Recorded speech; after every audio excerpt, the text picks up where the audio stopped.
The cold rain fell like tears from the dark sky above Colony Station. Zarian 9. In the narrow alleyways between the industrial buildings, shadows moved with purpose. One shadow was different from the others, limped, stumbled, and pressed against the metal walls for support. Zara pulled the torn fabric of her prison uniform closer to her bruised body. Her purple-tinged skin was marked with scars from 15 years of torment under Warlord Keth. The alien tyrant had taken her when she was just a child, making her a slave in his fortress. Tonight, for the first time in her life, she was free. Her bare feet splashed through the puddles as she searched for somewhere safe to hide. The bounty hunters would come looking for her soon. Keth never let his possessions escape without a fight. She had to find help, but who would aid a runaway slave? A warm light spilled from a small workshop ahead. Through the window, she could see a human man working on some kind of machinery. His brown hair fell across his eyes as he concentrated on his task. He looked kind, unlike the cruel faces she had known for so long. Marcus wiped the grease from his hands and stepped back from the engine he was repairing. The sound of footsteps in the alley made him look up. Through the rain-streaked window, he saw a figure collapsed against his door. Something about the way the person hunched over told him this was someone in serious trouble. He opened the door carefully. The alien woman looked up at him with large, frightened eyes. Her silver hair was matted with rain and blood, to makeshift. Bandages around her wrists told him everything he needed to know about where she had come from. "Please," she whispered in broken universal language, "they will find me." Marcus had heard stories about the slave camps in the outer regions. He had also heard about what happened to people who helped escaped slaves. But looking at this broken young woman, he could not turn her away. "Come inside," he said gently, extending his hand. "You're safe now." Zara hesitated. In her experience, extended hands meant pain. But something in this human's eyes was different. There was no cruelty there, only compassion. She took his hand and allowed him to help her inside. The workshop was warm and filled with the smell of metal and oil. To Zara, it smelled like freedom. Marcus guided her to a chair and brought her a blanket. She wrapped it around herself like armor. "My name is Marcus," he said, kneeling down to her level. "What's yours, Zara?" she replied, her voice barely a whisper. "I escaped from the fortress. From him." Marcus did not need to ask who him was. The scars on her body and the fear in her eyes painted a clear picture. "You're safe here," he repeated. "No one will hurt you while you're under my protection." For the first time in 15 years, Zara allowed herself to believe that maybe, just maybe, she could have hope. 3 days had passed since Marcus found Zara in the rain. She still jumped at sudden sounds and refused to let him tend to her wounds. But she was beginning to eat the food he offered and speak in more than whispers. Marcus had closed his workshop to the public, telling his few customers that he was dealing with a family emergency. In a way, it was not a lie. Zara had become important to him in a way he could not fully explain. "Tell me about your home," Marcus said as he prepared breakfast, before everything happened. Zara sat curled in the corner of his small living space, wrapped in the blanket he had given her. "I barely remember," she said sadly. "I was 7 when they took me.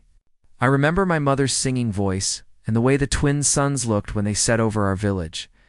She touched the small pendant around her neck, the only thing Keth had allowed her to keep from her old life. "She told me that humans were different from other species. They had something special in their hearts that made them protective of the weak." Marcus felt his chest tighten with emotion. "Is that what kept you going all these years? The promise that maybe someday I would find one of your kind," she admitted. "Someone who would see me as more than just property." Their eyes met across the small room, and something electric passed between them. Marcus felt drawn to her in a way that surprised him. Despite everything she had endured, there was a strength in Zara that fascinated him. "Let me help you with those bandages," he said. "Softly. I have medical supplies." This time, Zara did not refuse. She allowed Marcus to carefully clean and dress her wounds. His touch was gentle and respectful, so different from the rough hands that had hurt her for so long. When his fingers accidentally brushed against her skin, she did not flinch away. Have kind hands, she observed, watching him work. And you have incredible strength, he replied, to survive what you did and still be willing to trust again.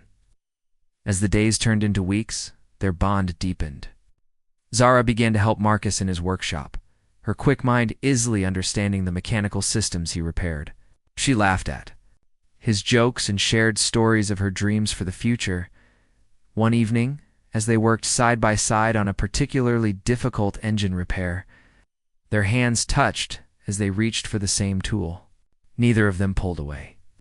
Instead, Marcus turned to face her, his heart racing. "Zara," he said quietly, "I know this might be too soon, but I think I'm falling in love with you." She looked into his eyes, seeing the honesty there.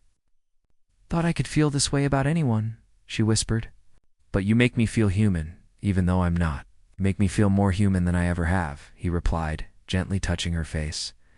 "You don't have to say anything back. I just wanted you to know." "I love you too," she said, surprising them. "Both. I think I have since that first night when you chose to help a stranger." He leaned forward slowly, giving her time to pull away if she wanted. Instead, she met him halfway, and their first kiss was gentle and full of promise. The peaceful days at Marcus's workshop came to an abrupt end when the bounty hunters arrived on Zarian 9. Zara saw their ship landing at the spaceport through the workshop window, and her blood turned to ice. "We have to go," she said urgently, grabbing Marcus by the arm. "Now." Marcus looked where she was pointing and saw the black ship with Keth's symbol painted on the side. He had heard enough stories to know what that meant. "Pack light," he said without hesitation. "We leave in 5 minutes." They gathered essential supplies and credits, moving with the efficiency of people whose lives depended on speed. Marcus Sealed his workshop and activated the security protocols. If they survived this, he could come back for his things later. "I have a ship," he said, leading Zara through the back alleys toward a different section of the spaceport. "She's not pretty, but she's fast and reliable." The Wanderer was indeed not pretty. The cargo freighter was old and patched in several places, but Marcus had maintained her engines himself. She would get them away from this place. As they hurried up the boarding ramp, Zara caught sight of their pursuers. 3 figures in dark armor were moving through the spaceport, scanning every face they passed. One of them was pointing in their direction. "Go, go, go," she shouted. Marcus fired up the engines and lifted off just as blaster fire began striking the ship's hull. The Wanderers shuddered but held together as they broke atmosphere and jumped to hyperspace. Once they were safely away, Marcus and Zara collapsed into each other's arms. The adrenaline of their escape gave way to relief and something more intense. The knowledge that they had almost lost each other made every touch feel more precious. "Where can we go?" Zara asked, her head resting against his chest. "I know a place," Marcus said, stroking her hair. "A hidden station where people like us can disappear for a while." "People like us? People who choose love over fear," he explained, tilting her chin up to look at him. "It's people who are willing to risk everything for what matters most." She kissed him then, deeper and more passionately than before. The danger had burned away the last of her hesitation. She knew now that Marcus would protect her, just as she would protect him. During the 3-day journey to the hidden station, they grew even closer, shared meals, stories, and quiet moments watching the stars. Marcus told her about his dreams of exploring the galaxy with someone he loved. Zara spoke of her hopes for a peaceful life where she could heal from her past. One night, as they lay together on the ship's small bunk, Zara traced the scars on Marcus's hands from years of mechanical work. "These tell the story of your life," she said softly. "And these tell yours," he replied, gently touching the faded marks on her arms. "But from now on, we write new stories together. Promise me," she whispered against his lips, "that whatever happens next, we face it together." "I promise," he said, sealing the vow with a kiss that spoke of forever. The hidden station Haven's Rest appeared to be nothing more than an asteroid. From the outside, but within its rocky shell, was a thriving community of refugees, outcasts, and those seeking a fresh start. Marcus had discovered it years ago during his travels. and the station's inhabitants had grown to trust him. Commander Torres. The station's leader greeted them with warmth but also concern. "You've brought trouble with you," she observed, noting. "The blaster burns on their ship." "Keth's bounty hunters," Marcus confirmed. "We need somewhere safe to figure out our next move." "You can stay," Torres said, "but understand that if they find this place, we'll all pay the price." Zara stepped forward, her voice steady despite her fear. "I won't let innocents suffer because of me. If they get too close, I'll leave." "Well, leave," Marcus corrected firmly, taking her hand. "We're partners in this." Torres studied them both, seeing the bond between them. "There's a small apartment in Section C. It's yours as long as you need it." Their temporary home was modest, but comfortable.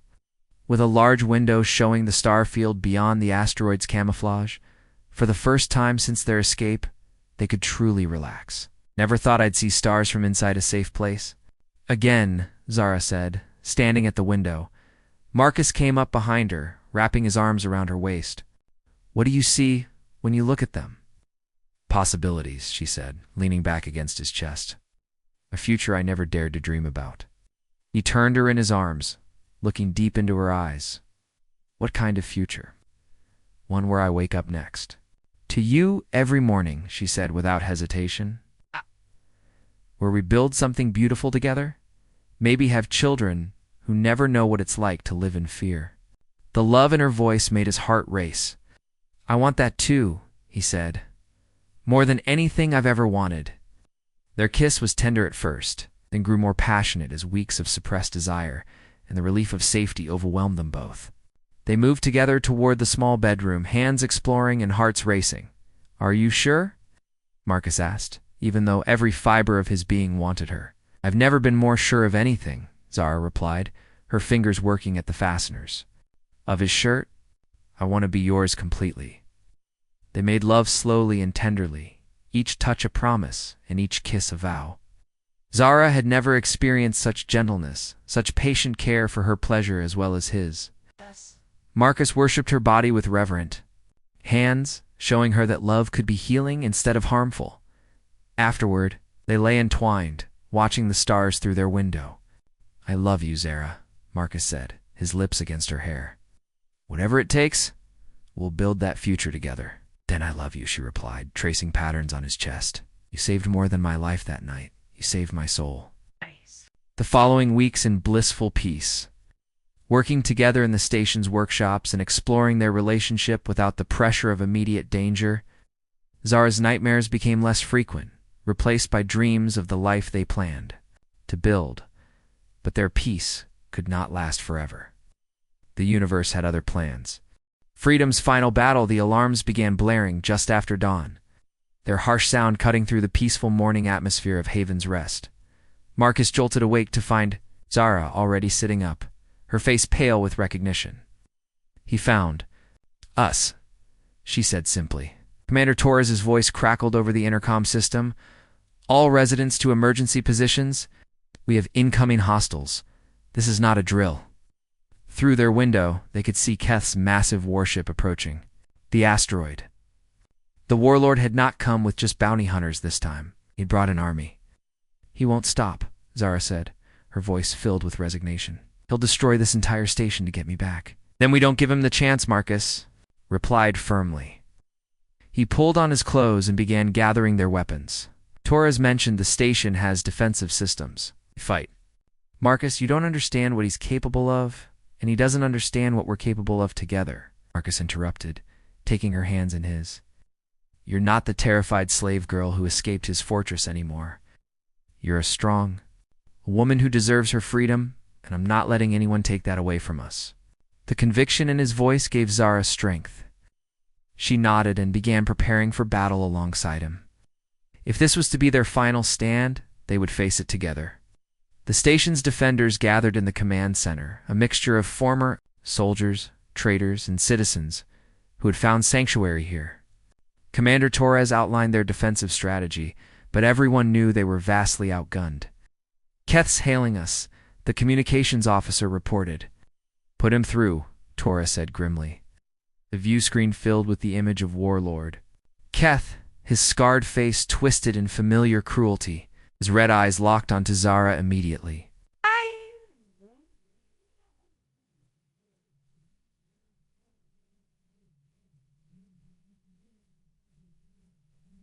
He said with false sweetness. Did you really think you could hide from me forever? I'm not hiding, Zara replied, stepping forward. I'm free. Keth laughed, the sound like breaking glass. You belong to me, child. Return now, and I might spare your new friends. Only thing that belongs to you, Marcus said, moving to stand beside Zara, is the justice that's coming your way. Ah, the human protector? Keth sneered. How touching. You have 1 hour to send her over, or I reduce your little hideaway to space dust. The transmission ended, leaving them in tense silence.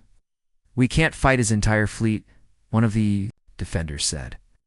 We don't have to fight his entire fleet, Zara said suddenly. We just have to fight him. She explained her plan quickly. Keth's arrogance was his weakness. If they could lure him to the station personally, they could end this once and for all. The battle was fierce but brief. Zara's knowledge of Keth's ship layouts and Marcus's technical expertise allowed them to board the warship during the chaos. Of the space battle, they fought their way through his guards to reach the command deck. Eighth was waiting for them, energy sword in hand. You always were my most troublesome possession, he said to Zara, but also my most valuable. Come home, and I'll kill your human quickly. I am home, Zara replied, raising her own weapon. Anywhere he is, that's my home. The final confrontation was brutal but decisive. Working together, Marcus and Zara overcame the warlord who had terrorized so many for so long. As Keth fell, his fleet scattered, leaderless and defeated. Back on Haven's Rest as they treated their wounds and mourned their fallen, Marcus and Zara stood once again at their window. The stars looked different now, no longer distant and cold, but welcoming and full of promise. So what now? Marcus asked, his arm around her waist. Now we build that future we talked about, Zara said, smiling up at him. Together. I love the sound of that, he said, kissing her softly. And in the vast darkness of space, two souls, who had found each other against all odds, began to write their own story of love, hope, and freedom among the stars.